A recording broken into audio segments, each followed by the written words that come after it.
Bir ayol turmush qurganidan 17 yil o'tib, quyidagi gaplarni aytib qoldirmoqda. Ishonchim komil bo'ldi. Erkaklar Alloh yaratganlarning ichida eng chiroyli suratda yaratilgan xilqat ekan.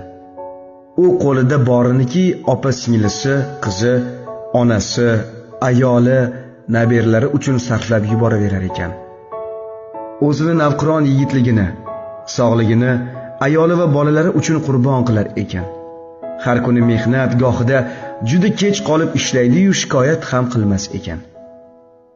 Erkak garchi tirikchilik ishlari bilan mashg'ul bo'lsa ham, bolalarning kelajagini qurish uchun tinmay mehnat qilar ekan, tirishar ekan. Oilasini mustahkamlashga urinar ekan. Shunday bo'lsa-da, turli-tuman malomatlarga qolaverar ekan.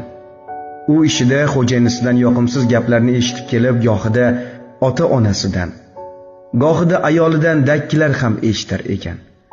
Shunda ham isloh etishga urinaverar ekan. Agar o'zini chalg'itish uchun aylangani chiqib ketsa, mas'uliyatsiz er. Uyda qolsa, dangasa va yalqov. Farzandlarini tarbiyalash uchun qattiq tegsa, ularga minnatchi yoki vahshiy. Agar biroz erkin qo'ysa, bolalarning tarbiyasiga beparvo. Ayolini ishlashdan qaytarsa, oilada diktator. Ishlashga ruxsat bersa, tekinxo'r. Shunday bo'lsa ham, bolalarini o'zidan yaxshiroq bo'lishiga umid bilan tinmay shikoyatsiz mehnat qilar ekan.